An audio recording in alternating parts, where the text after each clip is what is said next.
Creo que Dios ha sido muy claro en lo que Él quiere con nosotros y lo que está haciendo a través de nosotros, ¿sí? Todos aquí, todos aquí, todos aquí. Los niños a veces se cansan, no dejemos allí que estemos, que la mamita los pueda tranquilizar, pero nosotros aquí. No nos olvidemos, y yo sí los animo a que lo tengamos siempre presente, porque a veces cuando, o generalmente sucede, si no, por eso es que los motivamos en algún momento a tomar apuntes y todo esto, porque cuando salimos del lugar muchas veces se nos olvida lo que el Señor habló, lo que el Señor ha dicho, pero si hay algo que quiere el Señor con el que te vayas en el corazón, es que Dios es un Dios de pacto, es un Dios de pacto, que lo que Él ha dicho, Él lo va a cumplir, y si te alcanzó a ti, va a alcanzar a los tuyos, que te vayas con eso. Ahora, como lo diríamos en la jerga, en esa jerga que se usa muchas veces, el balón ya está ¿de qué lado? El balón está de nuestro lado. Creemos que Dios lo ha hecho todo, Dios lo ha preparado todo, Dios nos anima cada día y nos recuerda siempre todo, pero ahora está de nuestro lado. ¿Qué hubiera sido de Lot? Que aunque Lot en algún momento se dejó influenciar y abrió sus ojos más para ver lo que le convenía a él que el propósito de Dios, ¿qué hubiera sido de Lot si Abraham no hubiera intercedido por él? Si Abraham no hubiera intercedido por Lot y su familia, Lot y su familia hubieran perecido cuando el Señor castigó a Sodoma y Gomorra. Pero aún fue la misma intercesión de Abraham.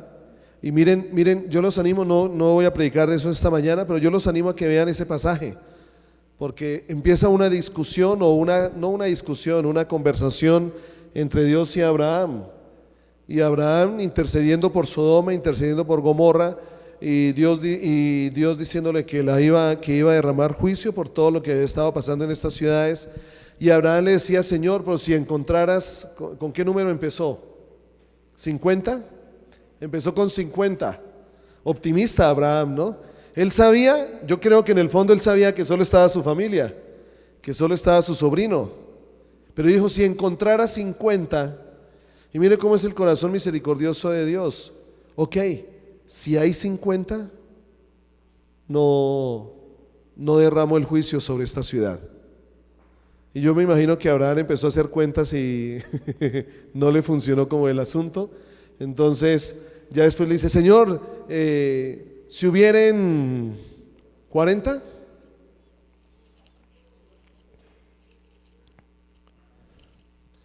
Wow. Un aplauso al Hogar de Fuego de Melissa. Dios mío. Gracias por la entrega a la casa. Eso lo encontramos búsquenlo, léanlo. Creo que está en el capítulo 18. Primero empezando que la misericordia de Dios se manifestó porque Él le mostró a Abraham que iba a castigar a Sodoma y Gomorra, primero que todo, ¿no? Pero allí en el capítulo 18 empieza en el versículo 23, ¿no? Y se acercó a Abraham y dijo: ¿destruirás también al justo con el impío? Quizá haya 50 justos dentro de la ciudad.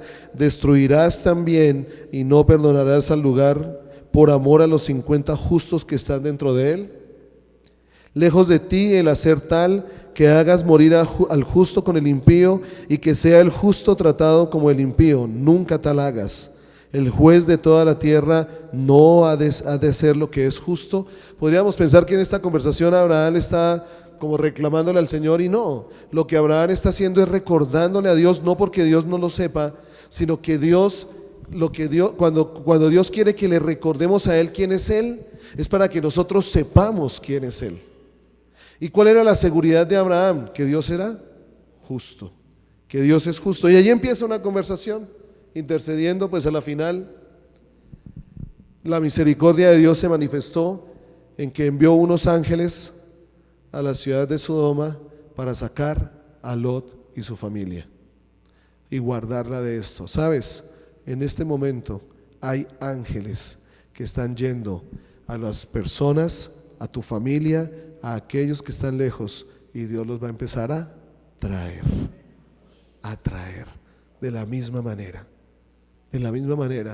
como estos ángeles fueron a la casa de Lot. De pronto era la manera en que Lot tenía que entenderlo, de pronto Lot no lo veía. Lot se dejó entusiasmar por la buena tierra, se dejó entusiasmar por otras cosas, pero Dios se vale de cualquier camino para atraer y para hacer cumplir la promesa. Lo que Dios te dijo esta mañana, Él lo va a hacer. ¿Qué es lo que tú tienes que hacer? ¿Qué es lo que tienes que hacer? ¿Ah? ¿Y qué más? Dios te dijo algo hoy. Dios hoy te dijo algo. ¿Cómo? No te canses, no pares de declararlo hasta que.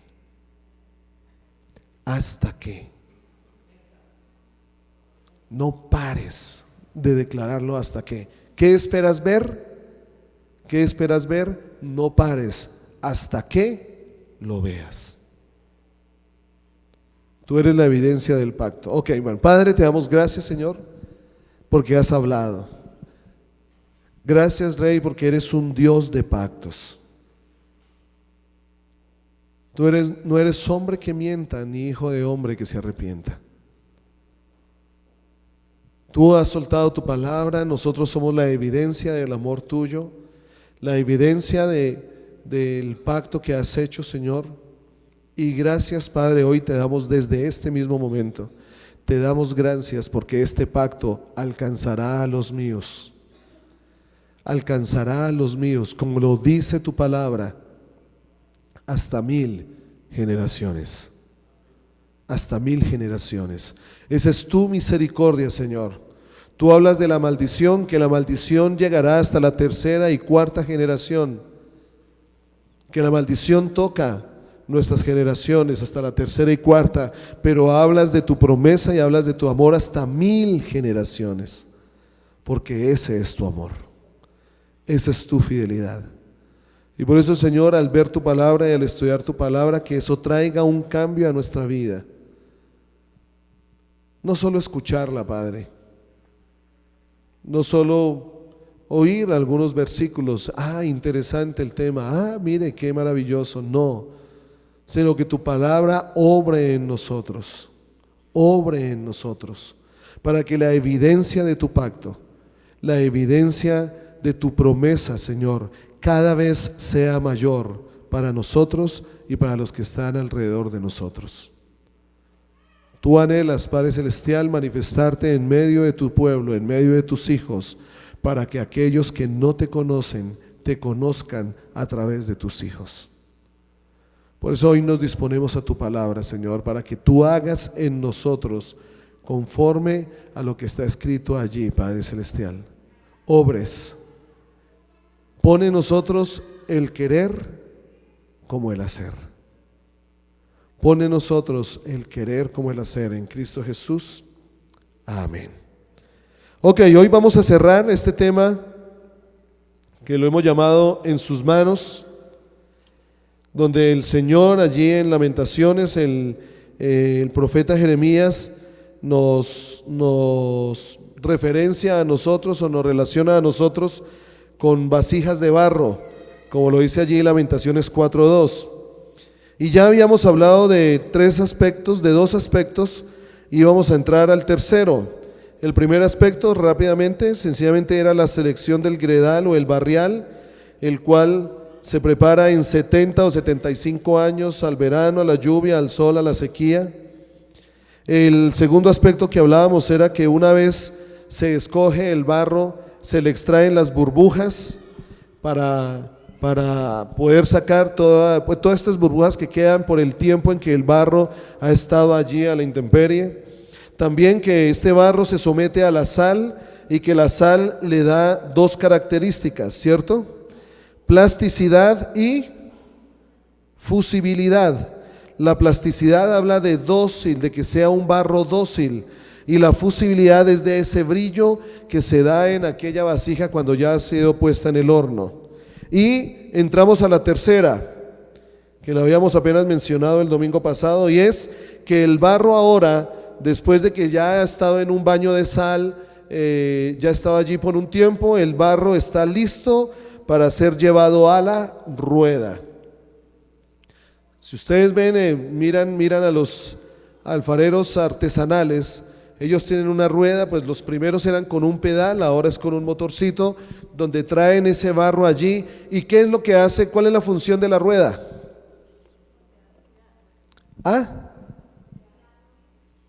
Moldearlo. Ya el barro ha sido mezclado, ya el barro ha sido tratado,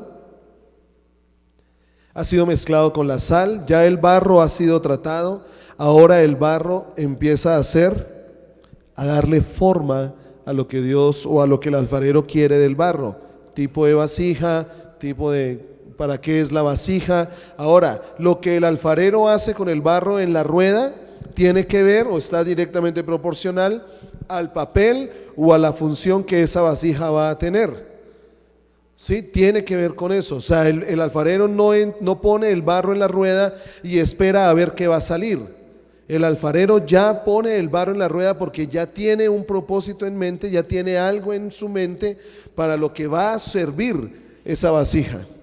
Puede ser una jarra, puede ser una matera, puede ser en ese momento de pronto un cántaro, que los cántaros en ese tiempo eran cántaros grandes, puede ser, bueno, lo que el alfarero estuviera pensando, pero entonces allí empieza a ser formado, aunque todo viene el proceso desde un comienzo, y el alfarero ya tiene en mente el para qué de esa vasija. Es aquí en la rueda donde la vasija ya empieza a ser moldeada, ya empieza a ser formada. El barro entonces se pone en la rueda y el barro queda, ahora sí, en la rueda queda en manos del alfarero.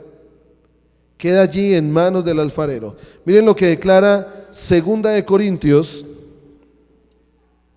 capítulo 5, versículo 7.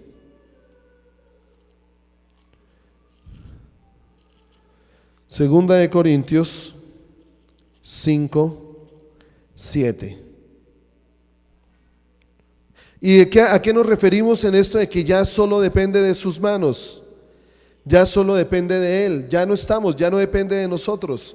Acordémonos que el barro, al ser bañado en sal y permite que sea un barro dócil, que sea un barro maleable, que sea un barro enseñable, allí ya el barro sencillamente se deja. El barro ya se deja. A veces hay, ¿cómo es que se dice? Que hay elementos o hay materiales que tienen memoria, ¿sí? Hay materiales que tienen memoria, que si de pronto están en alguna forma, sea el hierro, el aluminio, están en alguna forma y se trata de enderezar, ese material en algún momento vuelve a tener memoria y vuelve y se toma la forma inicial. Hay materiales, pero aquí la idea del barro es que el barro se deje. Y esto habla de humildad, esto habla de ser humildes, pero también habla de fe. ¿Y qué dice 2 de Corintios 5, 7? Porque por fe caminamos, no por vista. Por fe caminamos, no por vista. Generalmente, pues yo voy caminando y si camino y llego aquí por mis ojos, ¿qué voy a hacer? Pues me detengo, ¿cierto? No es por aquí, no me conviene. No, yo como que me conviene más bien por este lado y bajo por acá. Esto me parece más llamativo y cojo hacia allá. No, aquí me parece más llamativo y cojo hacia allá. Pero ¿qué es fe? ¿Qué es decir que caminamos por fe? Somos ciegos, en cierto sentido. Alguien que me regale un pañolón, por favor, un pañuelo limpio. Ok, nena, tápale los ojos a Chucho, por favor. ¿Sí está limpio el pañuelo? O si no le queda pegado y después se queda sin cejas, sin pestañas. Y vamos a hacer una prueba de lo que es caminar por fe. Vamos a hacer una prueba de lo que es caminar por fe. Se supone que Chucho no ve con sus ojos naturales. Su espíritu está, vale la pena aclararlo, porque solo la fe es avivada cuando mi espíritu está vivo. ¿Y por qué mi espíritu está vivo? Porque Cristo vive en mí. Entonces aquí Chucho, mírenlo como está en lo natural, ¿cómo lo ven? Pues, ¿para dónde cojo? ¿Cómo así que guapo?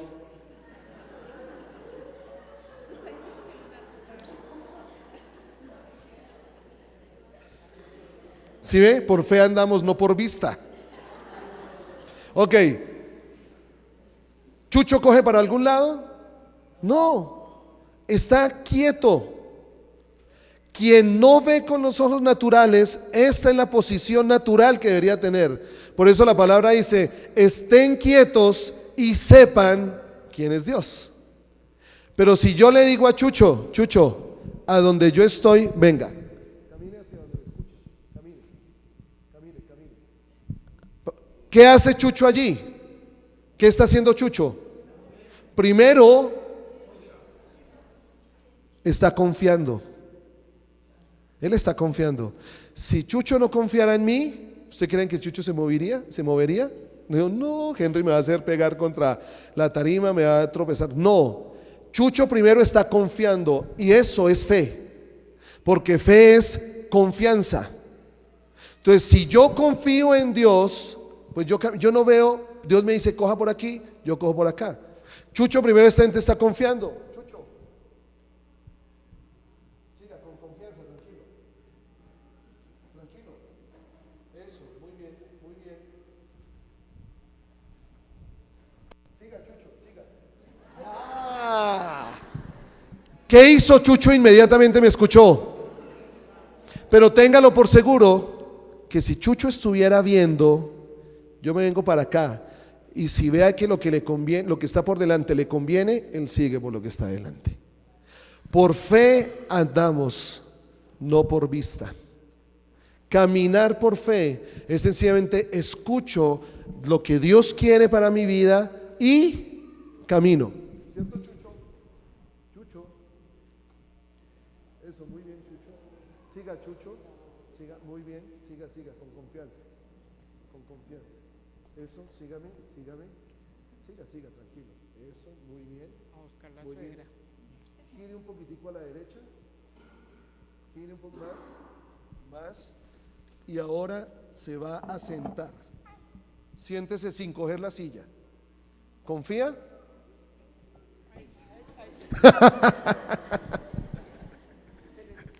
Esa fue la sentada más desconfiada que hubo. Ya Chucho se puede quitar la bañoleta. Eso es andar por fe. ¿Saben dónde yo aprendí esa lección? Un día estábamos en Curití y nos metimos a una cueva. Y dentro de la cueva, el guía, a los guías allí los preparan, los adiestran para que ellos conozcan el trayecto eran como 4 o 5 kilómetros hasta llegar a una cascada adentro de la cueva. Los adiestran para que ellos sin luz puedan conocer el camino y salir, sin linterna. Pero fue algo muy curioso porque él en algún momento estábamos como en alguna bóveda y él nos dice, todos apaguen las linternas. Ustedes saben la sensación tan incómoda de estar en una cueva completamente oscuro y ustedes así. Y entre menos uno veía, más abre los ojos. Es impresionante, ¿sabes? Así somos sin Cristo. Queremos ver más y lo que hacemos es ver menos. ¿Y qué es lo que pasa? Pues empezamos a caminar a tientas. Creemos ver, pero empezamos a caminar a tientas.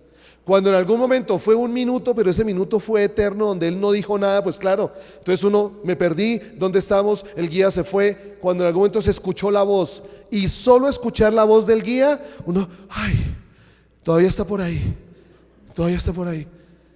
Ya le da uno tranquilo. Uno debería sentir así la voz de Dios. Lo escuché, todavía está conmigo. Y cuando el guía dice, ahora vengan a donde yo estoy. Bueno, Chucho, yo me imagino que Chucho estaba con los ojos cerrados y solo escuchaba, pero uno estaba así y lo escucho por allá, por acá, así. Eso es fe. Por fe andamos, no por vista. Esto nos habla de andar por fe. Él va metiendo su mano, Él va tomando nuestra vida, Él va moldeándonos. De pronto ese moldearnos nos desacomoda, de pronto ese moldearnos nos está quitando, ¿cómo es? Uno se siente más seguro en lo que conoce. Uno siempre está sintiéndose más seguro en lo que conoce, pero de pronto el alfarero allí está metiendo su mano en tu vida, por eso sientes que las cosas de pronto en algún momento no salen bien, porque si antes tomaste una decisión y te funcionó, ahora tomas la misma decisión y no te funciona. Antes hacías las cosas de una manera y fluía, ahora haces las cosas de la misma manera y no te fluye. ¿Ustedes creen que el pueblo de Israel cuando anduvo en el desierto pudo caminar como vivió en Egipto? No, dependían completamente. Y a veces cuando estamos en esas circunstancias tenemos la tendencia a bajarnos de la rueda. Tenemos la tendencia a que no es por aquí. Pero sabes, Dios tiene el control. Si tú te has dejado enseñar por Él, si tú has permitido que Él te trate, te pisotee, te saque las burbujas, te prepare, el momento de la rueda, aunque puede ser un momento doloroso, es el momento donde mayor fe debemos tener en lo que el Señor ha dicho que va a hacer con nosotros. Nosotros últimamente estamos viviendo una situación muy particular en la casa, pero es una situación que me afirma que Dios está metiendo su mano. Porque a veces hay una realidad, a veces nosotros creemos que cuando hay problemas es que el diablo se metió, que cuando las cosas no salen bien es que fue Satanás, es que no, es que el demonio, no siempre, no siempre. Pregúntenle a José, ¿era bueno que los hermanos lo vendieran? ¿Era bueno para José que los hermanos lo metieran en un foso? ¿Era bueno para José que obrando bien lo metieron a la cárcel? ¿Era bueno para José que le habló al copero, le habló a unos que están allí, por favor, cuando ustedes salgan, acuérdense de mí, y se olvidaron de él? 2 años, 3 años allí. ¿Era bueno eso para José? ¿Es bueno la cárcel? ¿Es bueno el pozo? ¿Es bueno que la familia te venda? ¿Es bueno? Pero hago una pregunta, ¿Dios estaba allí? Entonces no siempre las malas circunstancias, no siempre las malas situaciones son el diablo metiendo la cabeza. Es Dios formándonos, es Dios tratándonos, es Dios moldeándonos. Ahora Él empieza, ¿por dónde está el barro allí? Está el barro allí, abandonado el barro. Yo no sé, cuando ustedes vean, vayan de pronto a donde un alfarero, a Ráquera, y cuando vean que un barro se sale solo de la rueda, me toman un video, porque yo nunca he visto un barro que se salga, o la arcilla que se salga sola de la rueda. Permanece allí hasta que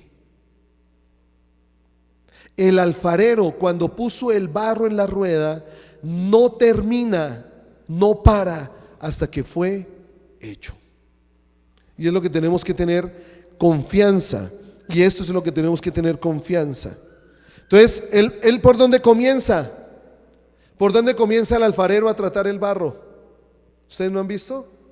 ¿Por dónde comienza? Por arriba. Empieza, mete las manos y empieza como a darle forma. Después coge por el lado, pero siempre empieza ¿por dónde? Por arriba, como abrir el ¿cómo podemos decir? Ir abriendo la masa, ir abriendo la masa. Bueno, ¿y qué significa eso que comience por arriba? ¿Qué significa eso? Pues ¿qué tenemos arriba nosotros? La cabeza. Y la manera, la primera evidencia de la docibilidad, la primera evidencia de que somos enseñables, esta es aquí. Aquí está. Yo, cuando me dejo moldear por la palabra, cuando me dejo moldear por el Señor, Pablo lo dice, cambia tu manera de pensar y así cambiará tu manera de ¿qué? De vivir. Entonces, cuando me dejo moldear primero mi pensamiento, yo pienso esto, más Dios piensa aquello. Yo pensaba que las cosas eran así, mas Dios ahora dice que las cosas son así. Allí empieza el proceso. ¿Y saben que es el proceso un poco difícil? Porque como decíamos anteriormente, nuestra vida se acostumbró por años a vivir de una manera. Me funcionó de esta. Miren, a mí me funcionó, bueno, a mi papá le funcionó la correa conmigo. Yo no sé si con Paola o con Juan Carlos, pero lo dudo, pero conmigo, bueno, aunque con Paola de pronto sí funcionó mejor porque es la que más trabaja en la casa. El que lo entendió, lo entendió.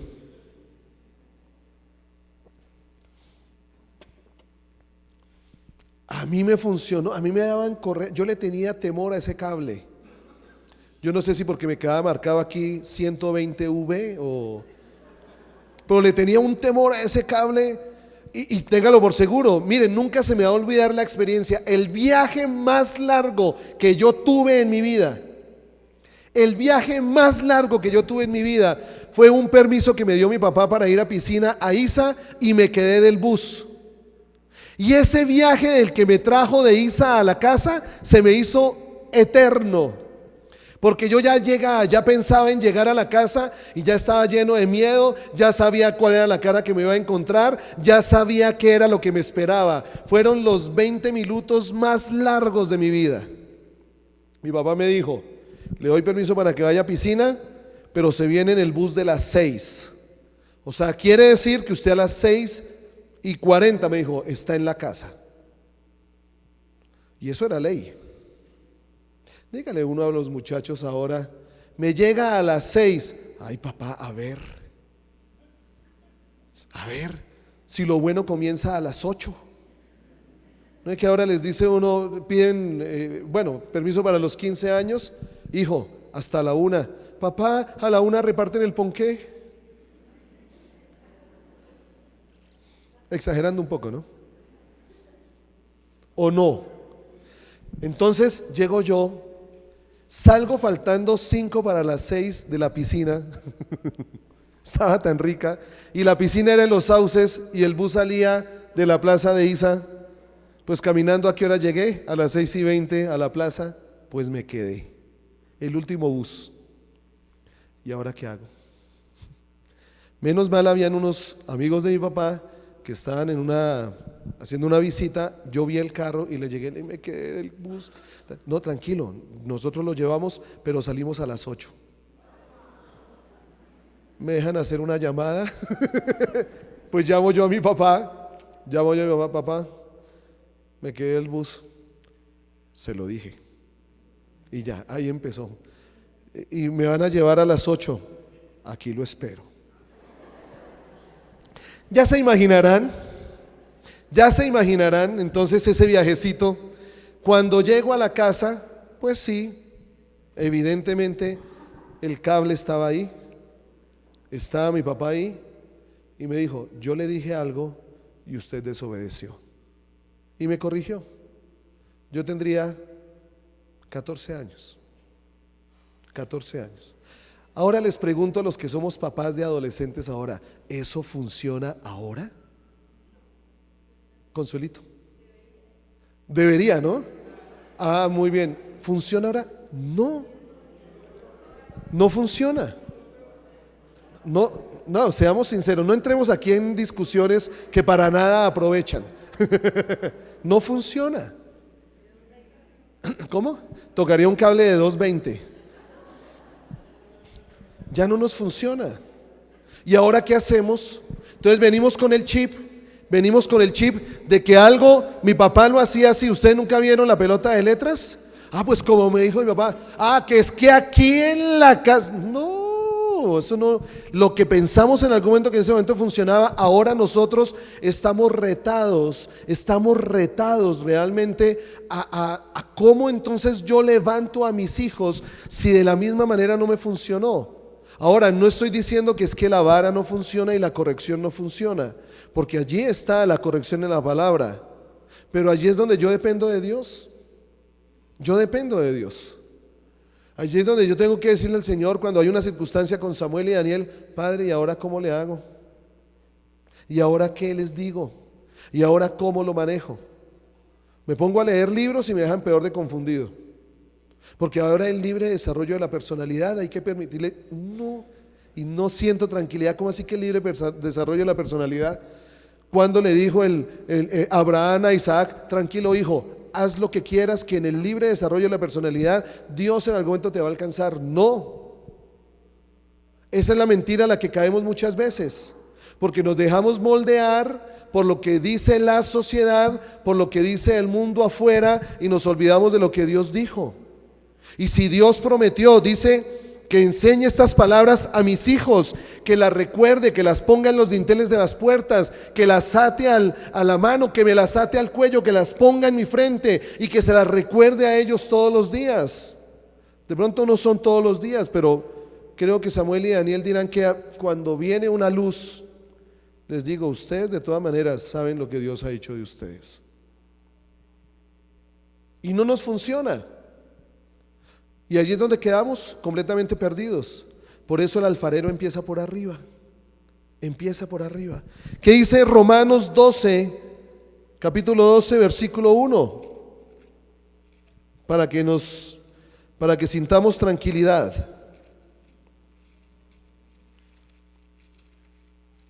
Romanos 12:1 dice: así que, hermanos, os ruego por las misericordias de Dios que presentéis vuestros cuerpos en ¿qué? En sacrificio vivo. Esto es el barro en la rueda.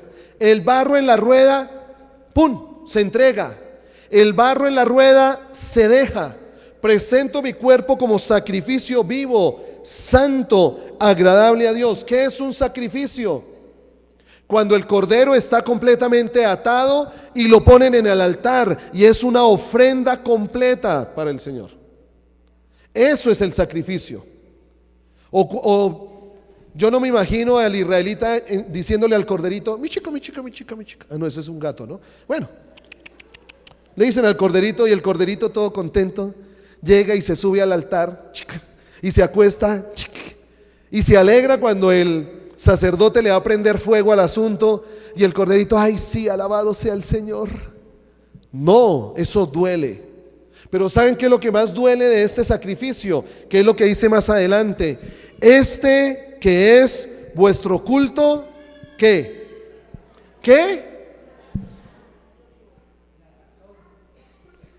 Vuestro culto racional.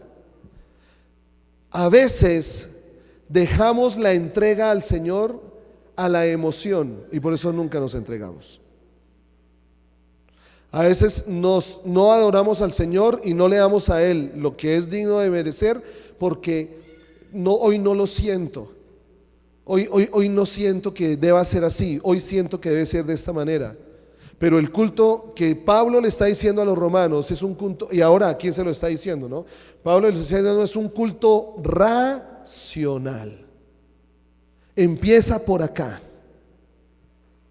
Mi manera de sentir va a empezar a ser transformada en la medida en que yo sencillamente obedezca, porque eso es lo que habla la razón.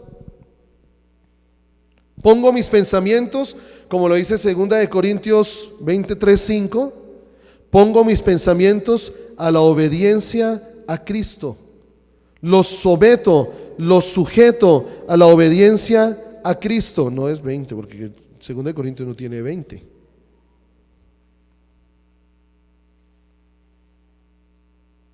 Perdón, 10. Porque 2 Corintios 10:3, pues aunque andamos en la carne, no militamos ¿qué? Según la carne, porque las armas de nuestra milicia no son carnales, sino poderosas en Dios para la destrucción de fortalezas. Versículo 5, derribando primeramente ¿qué? Argumentos. Mire, tenemos argumentos para todo. Nos justificamos de todo. ¿Cuántas justificaciones le ponemos al Señor para no hacer lo que Él nos dice?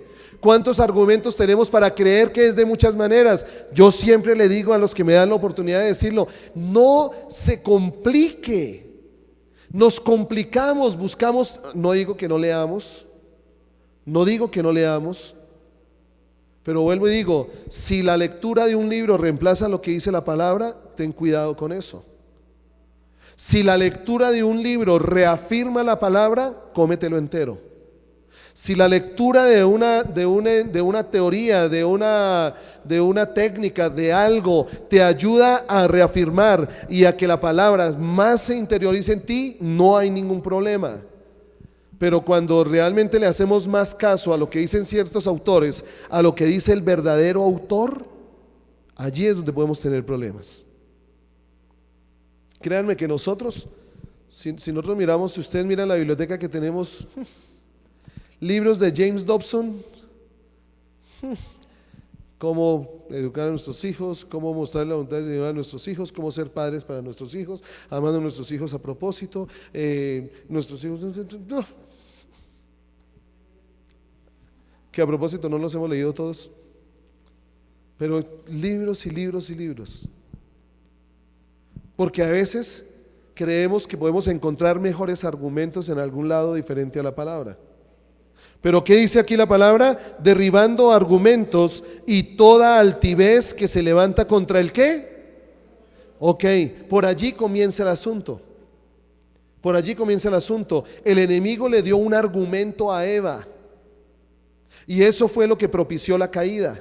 Fue un argumento con que Dios les dijo. El enemigo nunca le mostró la manzana que era, dizque una manzana, ¿no? Porque esa es la mentira. Bueno, le mostró el fruto del árbol que era sabroso y dijo, cómelo. No, allí no comenzó el enemigo. El enemigo comenzó fue aquí. Con que Dios les dijo, le argumentó. Entonces dice Pablo, derribando argumentos y toda altivez que se levanta contra el conocimiento de Dios y llevando cautivo, ¿qué? ¿Cuál pensamiento? ¿Cuál? Todo tema, toda esfera la llevo cautiva a la obediencia a Cristo. Por eso cuando ustedes me ven que están hablando sobre ciertos temas y yo salgo de allí, aquí está pesado el asunto, porque nos llenamos de argumentos. Y a la final los argumentos nos apartan de la palabra. Por eso, ¿qué es lo que dice? Que llevemos todo pensamiento cautivo a la obediencia a Cristo. Y por allí es donde empieza el alfarero. Introduce el dedo y luego introduce su mano. Ahora, obviamente el alfarero va a poder hacer esto si el barro se lo permite. Y vuelve a salir aquí la enseñabilidad. En pocas palabras, que el barro permita que el alfarero trabaje en él, lo podemos resumir en un término: discípulo. Porque un discípulo hace lo que su maestro le dice. Y si el maestro le dice, bótese de cabeza, el discípulo ¿qué hace? Se bota de cabeza. No, ¿y por qué me voy a botar de cabeza? No, porque el discípulo confía en su maestro. Esto es un discípulo. Ahora, este método es doloroso, porque ser discipulado es lo más difícil del mundo. Porque yo de una u otra manera pierdo mi independencia. Yo de una u otra manera, no estoy diciendo que somos controlados, porque el discipulado no es control. El discipulado no es control. Cuando yo estoy siendo discipulado, yo estoy permitiendo que el maestro me enseñe lo que yo creía que se hacía de esta manera, y el maestro me dice, no, es de aquella. Si tú la haces de esta forma, va a suceder esto, pero si tú la haces de la otra, va a suceder aquello. Eso es lo que hace la palabra con nosotros, nos discipula. Por eso el Señor muchas veces lo dijo: he puesto delante de ti, porque Dios ha puesto en nosotros algo que tiene que ver con sus características de persona en Dios, y puso voluntad en nuestra vida. Dios nunca te va a obligar a hacer algo que tú no quieras hacer. Nunca. El Señor te va a decir, hazlo, pero el Señor apela a que tú decidas, sí Señor, por amor a ti, lo hago. Nunca te va a obligar. El Señor ha puesto delante de ti todo. El Señor ha puesto delante de nosotros su palabra. El Señor ha puesto delante de nosotros sus promesas. Si las cosas no cambian, preguntémonos si realmente hemos escogido lo que Dios nos ha dicho que hagamos, o seguimos argumentando en nuestra propia manera de pensar. Por eso el Señor le dice al pueblo de Israel, lo primero que le dijo, antes de que llegara, antes de pasar a la tierra prometida, antes de llegar a la bendición, antes de llegar al lugar donde fluía leche y miel, antes de llegar al lugar donde cada uno iba a poseer su lugar, donde lo que el Señor le había prometido lo iba a tener, el Señor les dijo algo al pueblo de Israel: he puesto delante de ti, he puesto la vida y la muerte. Mire que el Señor no les dijo, he puesto la tierra prometida y el desierto. Él no les dijo eso, que es lo que generalmente nosotros vemos, porque nosotros siempre relacionamos o bueno o malo, funciona, no funciona, da resultados, no da resultados. Así vemos nosotros. Dios ve todo en vida y muerte. ¿Y qué es muerte? Lo que no viene de Dios. ¿Qué es vida? Lo que nace de Dios, sea bueno o no sea bueno. Y Dios le dice al pueblo de Israel, aprendan a escoger así, vida o muerte. Si hacen lo que yo les digo, van a tener ¿qué? Y vida en abundancia. Pero si no hacen lo que yo les digo, van a traer ¿qué? Muerte. Y muerte en todo el sentido de la palabra. ¿Escogemos nosotros así? Cuando vamos a un lugar, vemos, ¿hay vida o hay muerte? O vemos, ¿me conviene o no me conviene? ¿Dónde hay vida? ¿Dónde hay vida? ¿Dónde hay Dios? Si no hay Dios, no hay vida. Punto. Y el Señor le dijo al pueblo antes de que entraran, escoge la vida para que vivas. Ahora, ¿quién es la vida? ¿Ah? ¿Qué dijo Jesús de sí mismo?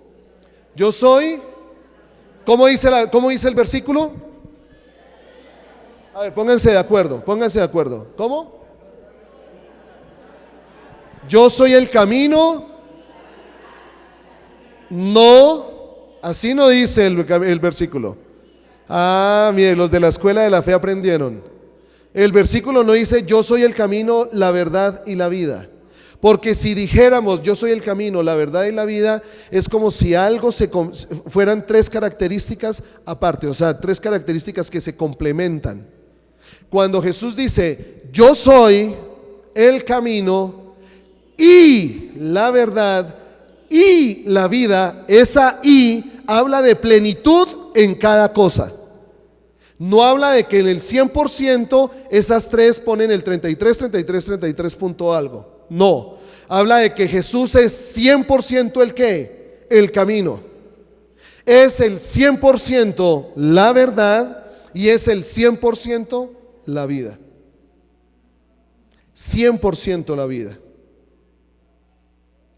Por eso el asunto empieza aquí. ¿Cómo vemos lo que está afuera? ¿Lo vemos a virtud de vida y muerte? ¿Lo vemos a virtud de Dios o el mundo? ¿Lo vemos a virtud de si es santo o es profano? ¿O lo vemos a virtud de si es bueno o es malo? Miren, en esa discusión nos vamos a quedar siempre. Yo los animo. En la época que pasó electoral, ¿bajo qué términos movimos la contienda electoral en nuestro corazón? ¿Y en qué términos movemos la política?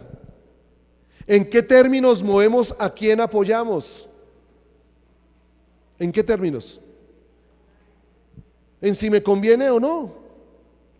Tristemente la iglesia se ha dejado vender la mentira de lo que le conviene o no le conviene. Y tristemente nosotros aprendemos a ver, aquí no está bien porque esto, lo otro, y empezamos a sacarle los argumentos que todo el mundo los tiene. Y argumentos valederos y argumentos que tienen sentido en el razonamiento humano. Pero ¿quién de nosotros en algún momento se puso hizo un alto en el camino y dijo: Dios, ¿estás aquí o no estás aquí? Puede ser el que menos conviene, pero ¿estás aquí o no estás aquí? No lo vemos así. ¿Aquí hay vida o aquí hay muerte? No lo vemos así. Por eso el primer cambio es aquí. El primer cambio lo tenemos que hacer aquí. Y el alfarero comienza aquí. Y aquí es donde se demuestra cuán enseñables somos. Tuve una conversación con alguien que aprecio mucho. Estábamos en la sala de la casa. Me dio una clase de economía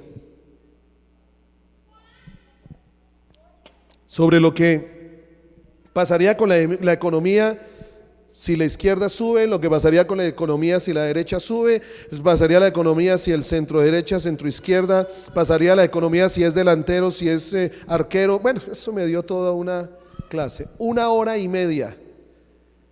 Y le di las gracias porque yo no entendía muchas cosas. Y ve, interesante. Y solo le hice una pregunta después de que me dio tremenda explicación y empezó a hallar sentido muchas cosas. Y solo le hice una pregunta. Bueno, ahora, ¿dónde está el reino? Fue la pregunta que le hice. ¿Dónde está el reino? En toda esta explicación. Conoce mucho del tema.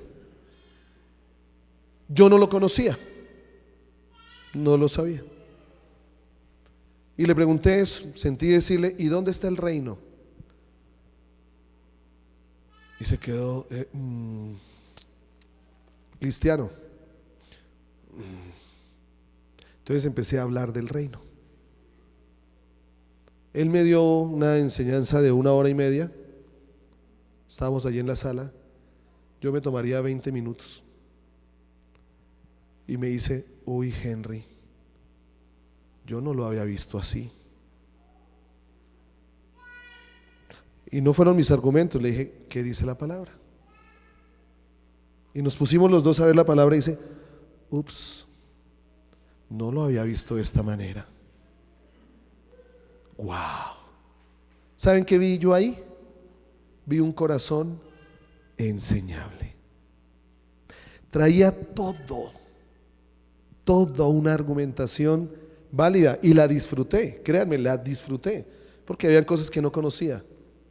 Pero apenas vimos la palabra, se nos derrumbó todo argumento, se nos derrumbó todo conocimiento. Y él empezó a mirar las cosas de una manera diferente. Eso hace la palabra. Pero eso solo hace la palabra con un corazón enseñable. Discípulo. Pero es la única forma que usa el Padre para hacer de nosotros lo que Él quiere que hagamos. Es la única forma que el alfarero usa para la vasija. Entre más permitamos que Dios meta la mano, valga el dicho, entre más permitamos que Él se nos meta al rancho, a lo más íntimo, a meterse al cuarto de San Alejo, a meterse debajo de la cama, a meterse en el closet, a meterse no en la cama bien tendida, no, a meterse en los rincones donde nadie conoce. Cuando le permitamos a Dios meterse allí, más capacidad vamos a tener para recibir lo que viene de Él. Más capacidad. Entre más enseñables somos. Chucho, ay, Chucho, se levantó Chucho. Uy, Chucho se me fue. Ah, es que está con el niño. Alejo.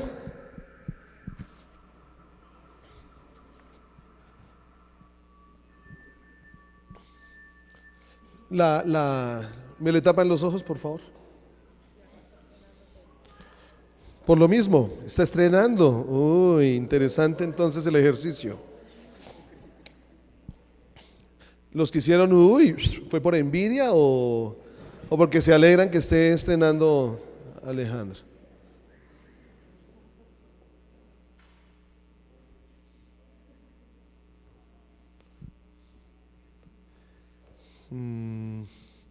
¿Me prestan un cojín que hay allá, por favor? Es que no quiero dañarle la pinta. No lo apriete tanto, nena, que ya tiene, mire, ya se le pusieron rojo, el cabello se le puso rojo de la presión. Rápido, rápido. Sí, sí. Puede que en el proceso él luche por si quiere confiar en mí o no confiar en mí. Puede que en el proceso luchemos por si confiamos en el Señor a sabiendas de que de pronto no lo entendemos o no lo comprendemos.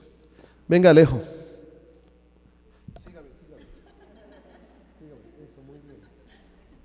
Puede que en ese proceso el Señor permita que vengan cosas que nos presionen, cosas que nos carguen, cosas que nos humillen. No, perdón. Dios está hablando. Que nos humillen, porque a veces las circunstancias lo que hacen es esto. Y de pronto no comprendemos, pero entre más él aprende a escuchar mi voz. Alejo, venga, Alejo. Alejo. Eso es. Quieto ahí. Esto lo hace el Señor. Ojo en el camino. Venga, Alejo. Empieza a confiar. Y de pronto va a llegar un momento en que él confía tanto y permite que el Señor haga en él, permite que el Señor sea, y que en este momento ya no es él, sino es el Señor. Y él de pronto no esperaba eso. Él solo se quedó en la humillación. Pero entre más se dejó moldear por el Señor, no se me lo quite, más el Señor empezó a hacer en él. Y de pronto él nunca se imaginó a dónde el Señor lo iba a llevar. De pronto nunca se imaginó el lugar en el que el Señor lo iba a poner. De pronto él nunca se imaginó que todas las circunstancias le iban a dar un lugar. De pronto él nunca se imaginó esto.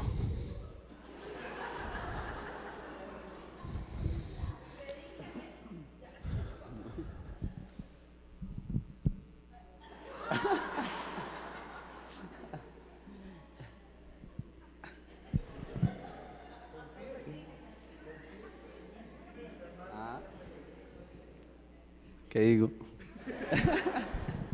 Esto es un corazón enseñable. Nos dio el lugar. Pero Alejo, ¿y ahora qué hago? En ningún momento. Y entre más permitimos, así sea que lleguen momentos, aún aquí arriba, momentos de mayor humillación. Entre más permitimos lo que el Señor quiera hacer, entre más permitimos, Él va a tener el control. Él va a tener el control. Ahora yo te digo, ¿tú crees que Dios te va a fallar?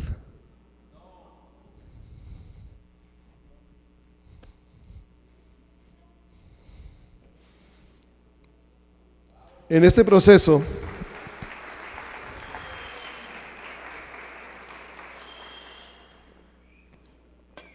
¿saben qué es lo lindo? No, venga, Alejo, venga acá. Venga acá. Dios no. ¿Saben qué es lo lindo en este proceso? Que en el proceso en el que el alfarero está allí tratando el barro, hay un ingrediente o hay un elemento que el alfarero usa en todo momento para que el barro no se endurezca. ¿Qué es? ¿Cuáles babas? Yo no imagino al alfarero.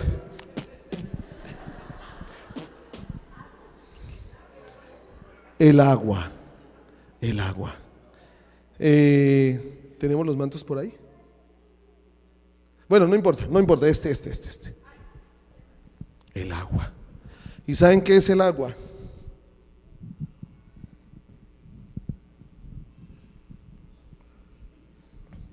El agua nos habla de la llenura del Espíritu Santo. Entre más grande y más abierta sea la vasija, más llena será nuestra vida. O sea, que fuera que el Señor nos está moldeando, Él pone a su Espíritu Santo a llenarnos de Él, a llenarnos de Él. Y entre más, podríamos decir que comenzó el proceso y podemos ver un poquitico del Espíritu Santo en nosotros. Pero entre más enseñables somos, hay más. Más enseñabilidad, más llenura. Más enseñabilidad, más llenura. Hasta que llega un momento en que solo se ve Él. Pero esto es directamente proporcional. No, así no se ve.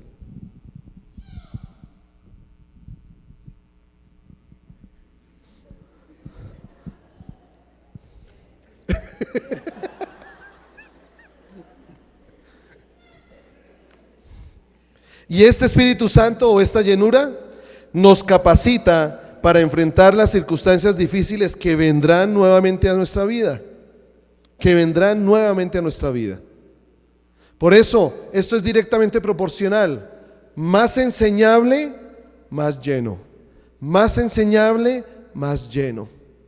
Pero entre más argumente, entre más me quede en mis pensamientos, el Espíritu Santo es como una paloma, se va a quedar allí quieta.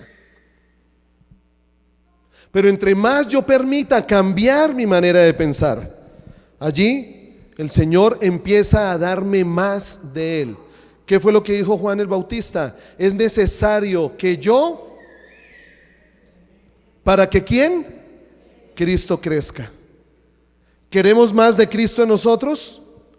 Obligatoriamente tenemos que menguar. ¿Y qué ingrediente tiene el menguar? La humildad. Humildad. Yo siempre en cada uno de nosotros hay una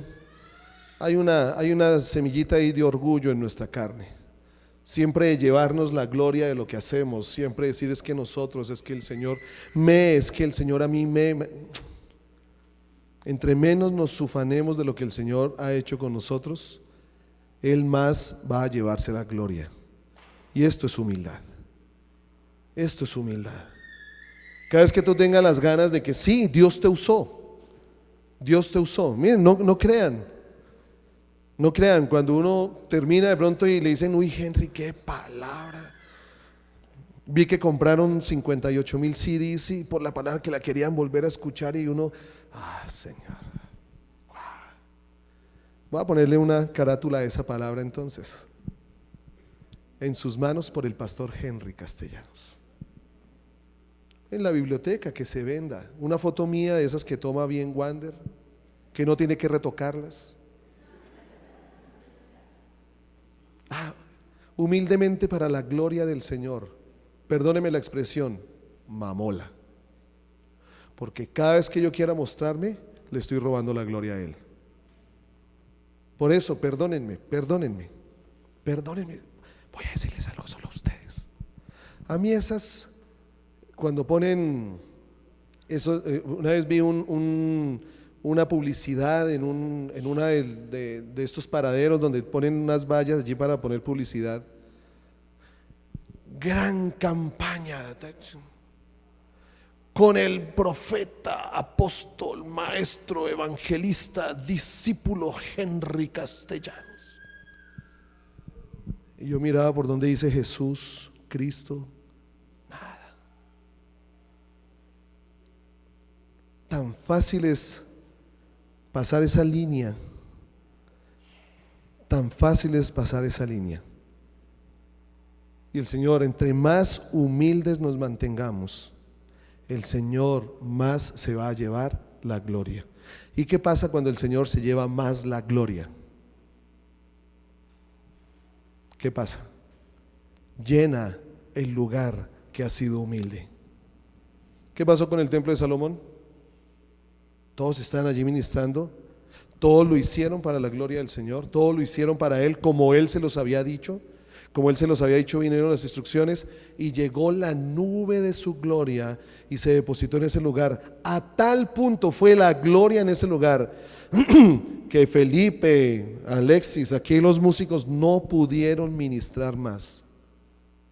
No pudieron ministrar más, porque la gloria lo había llenado todo.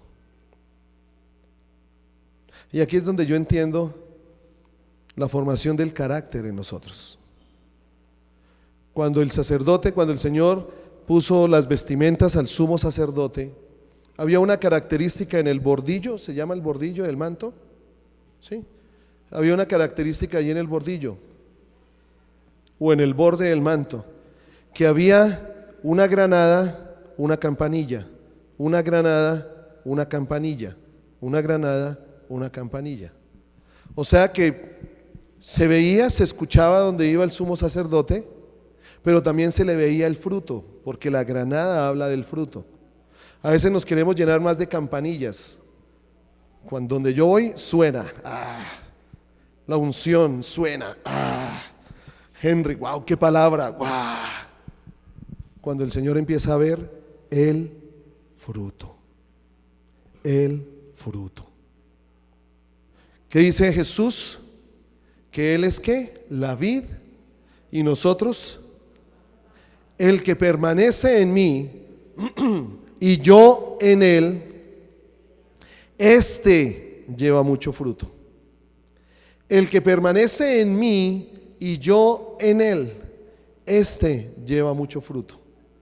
Porque separados de mí, nada. Se podrá ver mucha cosa. Yo he tenido la tentación, y es una tentación, de ponerme los diplomas de todo lo que yo he hecho, de teología, Y tuve una imagen, en algún momento me vi la oficina así para que lleguen y digan, uy, Henry, ¿cómo se ha preparado? Wow, Henry, uy, el pastor que tenemos, wow.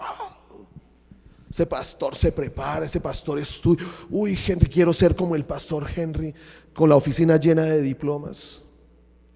Y se me vino una frase que me dijeron una vez en la escuela de música, me dijeron, ojo mijo, que el papel aguanta todo. Y tuve una imagen con la pared, tengo todos los diplomitas allí, recibí últimamente uno con los avivadores de un curso que hicimos, y me imaginé la pared allí llena de diplomas, y por detrás de los diplomas, Cristo tratando de asomarse. Porque a veces somos así. A veces Cristo está tratando de que lo veamos por detrás de nuestro conocimiento, de nuestro orgullo. Humildad, humildad. Y la humildad es necesaria para que seamos llenos. Juan 7, 37 al 39. Un minutico, no les voy a quitar más. Juan 7, 37 al 39. En el último y gran día de la fiesta, Jesús se puso en pie y alzó la voz diciendo: si alguno tiene sed, ¿qué? Venga a mí y beba.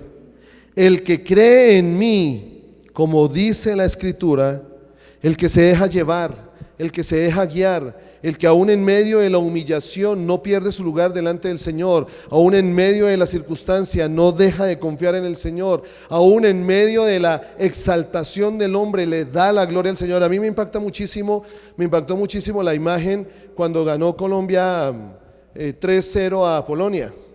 No sé si ustedes lo vieron en Facebook, pasaron las 3 fotos de Jerry Mina, Juan Guillermo Cuadrado y Falcao, los 3 arrodillados dándole la gloria a Dios.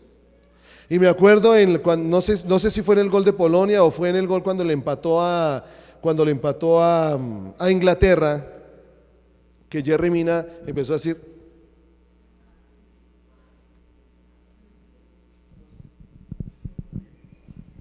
o sea, no lo hice yo, la gloria es de Él. Porque es muy fácil glorificar al hombre. Es muy fácil darle la gloria al hombre, pero darle la gloria a Cristo implica humildad, humillación, entrega. El que cree en mí, como dice la Escritura, de su interior correrán ríos de agua viva. Pero ¿qué es lo primero que tiene que haber? Para que corran nosotros ríos de agua viva, ¿qué es lo primero que tenemos que tener? Sed. Sed. Y cuando tengo sed, pues le digo al que es la fuente de agua viva, dame. Pero nosotros muchas veces tenemos sed, sabiendo dónde está la fuente de agua viva, queremos saciarnos de otras fuentes y terminamos con peor sed. Eso es como lo que pasa en el desierto. Tenemos sed, vemos una piedra, aquí les voy a dejar un secreto, vemos una piedrita, vemos un vaso de agua y vemos una Coca-Cola. ¿A qué le tiramos primero?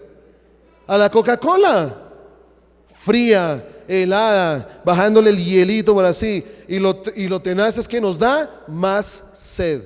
De las tres, ¿qué produce menos sed? La piedrita debajo de la lengua. Pruébenlo.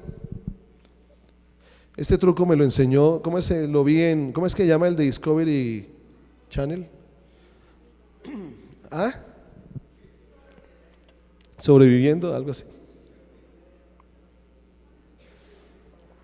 Pero para nosotros es más fácil buscar la Coca-Cola, porque la Coca-Cola tiene sabor, pero nos es difícil buscar el agua, porque el agua es inolora. El agua no tiene sabor, pero es la que te quita la verdadera sed. Es más llamativa la Coca-Cola. ¿Y por qué el Señor se refiere a que Él es fuente de agua viva? Porque ¿saben qué? Es el menos llamativo. Jesús es el menos llamativo. No tiene sabor, no tiene olor, no tiene color. Jesús es lo menos llamativo para nosotros muchas veces, pero es el único que nos quita la sed. Y por último, el horno de fuego, y solo les voy a dejar este asuntico para el horno de fuego. Después de que fue maleable la vasijita, o sea, ya cuando nos dejamos moldear, el Señor nos mete al horno de fuego, el cual tiene que estar a 1450 grados. O sea que si somos nosotros los que nos ahogamos cuando hay 42 grados centígrados en el clima, eso no es nada. Eso no es nada. El horno es el que va a probar si el barro es de buena calidad o no. El horno puede quebrar la vasija o el horno la puede fortalecer, pero es necesario. Y la prueba y el fuego van a venir sobre tu vida para eso. Si te quiebra, el Señor va a volver a restaurarte. Pero si te mantienes, el Señor te va a fortalecer, y como lo dice Isaías, levantaremos alas como de águila. No nos cansaremos, no nos cansaremos, y entenderemos que el Señor es nuestro pastor, que aunque andemos en valle de sombra de muerte, no temeremos mal alguno, porque Él está con nosotros. Y el horno hace cumplir ciertamente el bien y la misericordia nos seguirán todos los días de nuestra vida. Pero allí no termina todo. Y en la casa del Señor, ¿qué? Moraremos por largos días. ¿Quién le da un aplauso al Señor por el fuego?